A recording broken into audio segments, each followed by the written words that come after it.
जिस प्रकार दिया और बाती एक दूसरे से अलग नहीं रह सकते, उसी प्रकार अगर हम राधा जी का बात करें और श्री कृष्ण का बात ना हो, ऐसा संभव ही नहीं है। क्योंकि राधा और कृष्ण हमेशा एक दूसरे के पूरक रहे हैं, जो एक आत्मिक प्रेम का मिसाल है, जो भौतिक सुखों से परे है। यूँ तो राधा कृष्ण का प्रेम अनादिकाल से चला आ रहा है, परंतु विष्णु नारायण भगवान जब द्वापर युग में जन्म लिया श्री कृष्ण रूप में, जब श्री कृष्ण मृत्यु लोक में पधारे, तो राधा को तो आना ही था, क्योंकि दोनों एक दूसरे से अलग नहीं रह सकते। क्योंकि श्री राधा और श्री कृष्ण को प्रेम की स्थापना करनी थी, इसलिए श्री राधा यमुना नदी के निकट रावल ग्राम विश्वान और कीर्ति की पुत्री बनी। तत्पश्चात राधा और कृष्ण के जन्म के बाद ही कृष्ण लीला, प्रेम लीला शुरू हो जाती है। लेकिन दर्शकों, ऐसा क्या हो जाता है जिस कारणवश राधा कृष्ण को इतना विरह सहना पड़ता है, और कृष्ण क्यों अपनी बांसुरी को तोड़ देते हैं? इन सारे सवालों के जवाब हम इस वीडियो में जानेंगे। दर्शकों, अंत तक बने रहिए और पूरी वीडियो का लाभ उठाइए।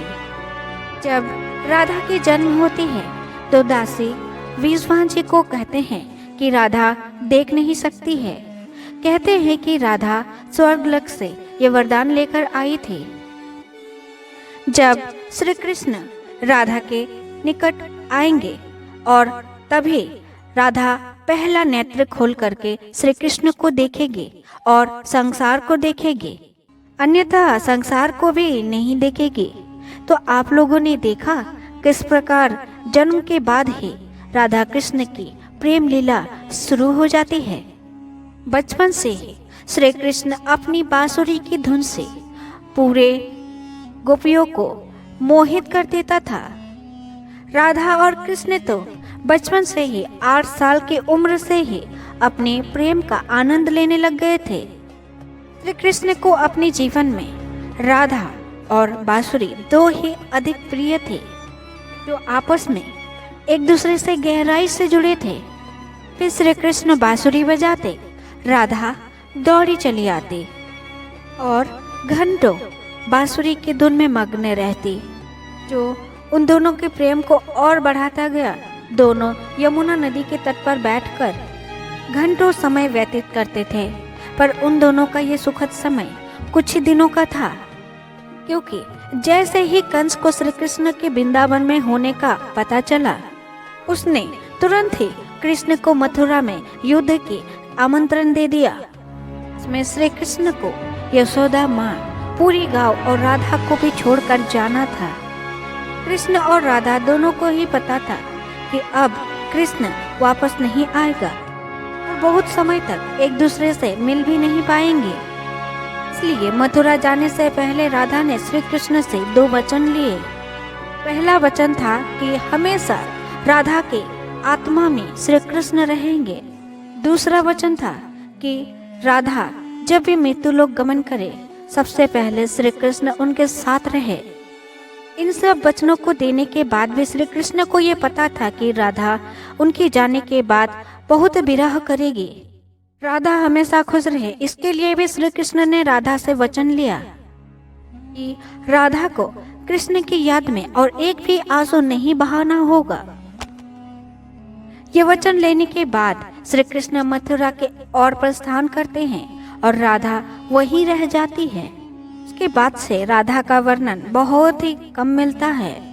उसके बाद श्री कृष्ण मथुरा गए। मथुरा में कंस पर विजय प्राप्त करने के पश्चात अपने माता देवकी और पिता वासुदेव को मुक्त कराया, और फिर उन्होंने कुछ आगे बढ़कर एक प्रजा की सुरक्षा के लिए द्वारका नगरी का स्थापना किया, जिसके बाद से उन्हें द्वारकाधीश कहा गया। कृष्ण द्वारका में रुक्मिणी और सत्यभामा से भी विवाह करते हैं। आपको पता है, उसके बाद भी श्री कृष्ण की 16,108 रानियां थी, जिनमें से रुक्मिणी श्री कृष्ण की प्रिय पत्नी थी। कहते हैं कि श्री कृष्ण को रुक्मिणी ने सिर्फ तस्वीर में देखकर अपने मन में उतार लिया था और श्री कृष्ण से विवाह करने के लिए अपने भाई रुक्मी के विरोध भी चली गई थी। जब रुक्मिणी का विवाह तय हुआ तो श्री कृष्ण को प्रेम पत्र लिखा और उसी प्रेम पत्र के माध्यम से श्री कृष्ण के साथ भाग गई थी। उसके बाद द्वारका नगरी में श्री कृष्ण के साथ रुक्मिणी ने सुखपूर्वक जीवन यापन किया और कृष्ण भी अपनी दैवीय कार्यों में लीन हो गया। राधा और कृष्ण का तो संबंध ऐसा था कि उनका विवाह कभी नहीं हुआ। उन्होंने केवल और केवल समर्पण के साथ मन से प्रेम किया। उसी सच्चे प्रेम के कारण हमेशा एक दूसरे से बंधे रहे। सको राधा और कृष्ण की प्रेम की बहुत सारी अलग अलग कथाएं हैं, पर उनमें से एक प्रचलित कहानी ये भी है। कभी कभी श्री कृष्ण सोते समय राधे श्री राधे नाम जप करते थे। श्री कृष्ण की रानियों को अच्छा नहीं लगता था, तो एक बार श्री कृष्ण को रुक्मिणी ने कहा, हे प्रभु, प्रेम तो हम सब भी आपसे करते हैं, तो ऐसा राधा जी में क्या है जो आप सोते समय भी उन्हीं का नाम स्मरण करते हैं। तो श्री कृष्ण कहे कि एक बार तुम राधा से मिलाओ तो तुम खुद ही समझ जाओगे। रुक्मिणी कृष्ण की बातें सुन राधा से मिलने के लिए चली जाती है। जहाँ वो राधा के द्वार पर पहुँचती है, रुक्मिणी ने दरवाजे के पास एक तेज और उज्जवल स्त्री को खड़ा देखती है। आप ही राधा हो? ये पूछती है। तब वो कहती है कि नहीं, मैं राधा नहीं हूँ, मैं उनकी सेविका हूँ। राधा रानी तो 7 द्वार के बाद आपको मिलेगी। तो रुक्मिणी एक दो करते करते समस्त द्वार को पार करती है। दर्शकों, जब रुक्मिणी राधा के पास पहुंचती है तब देखती है कि राधे के चेहरे पर कुछ जला हुआ निशान है। तो वो पूछती है कि क्या हुआ है।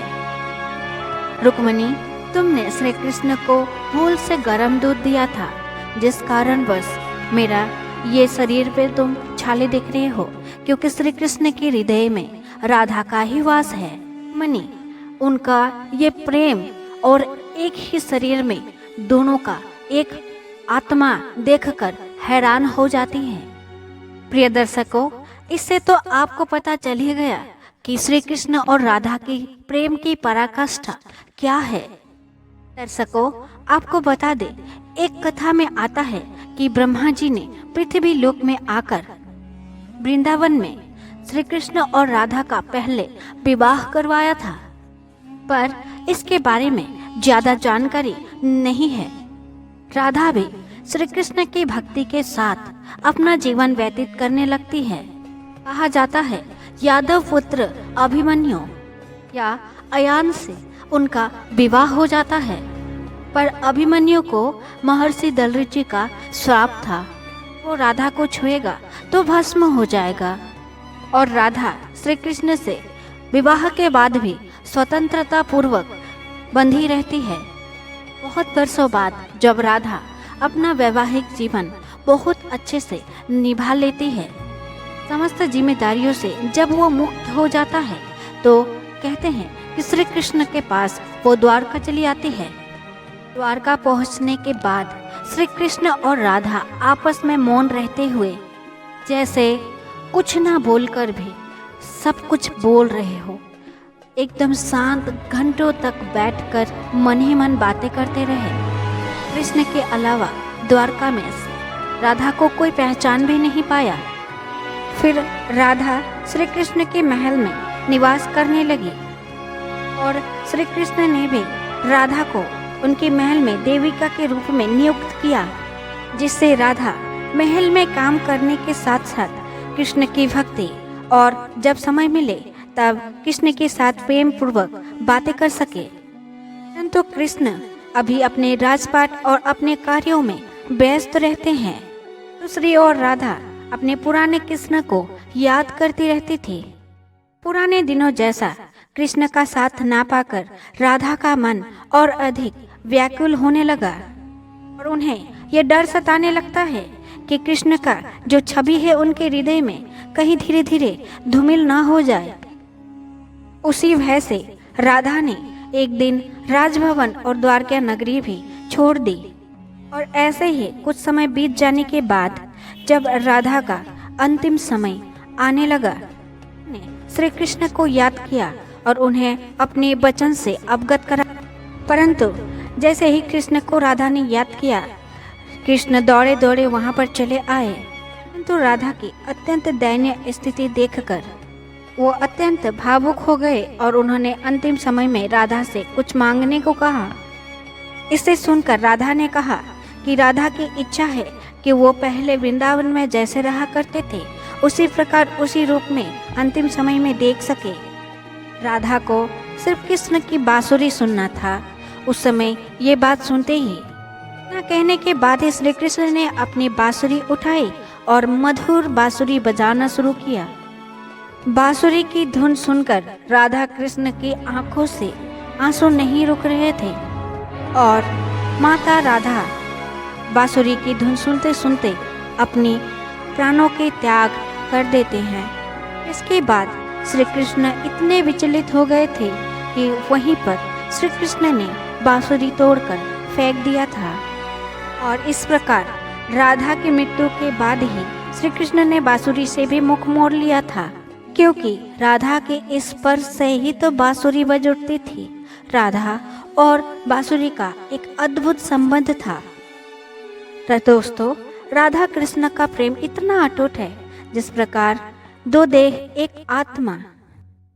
प्रिय दर्शकों, वीडियो कैसे लगी? अगर पसंद आई तो लाइक करिएगा, चैनल पर नहीं है तो सब्सक्राइब करिएगा।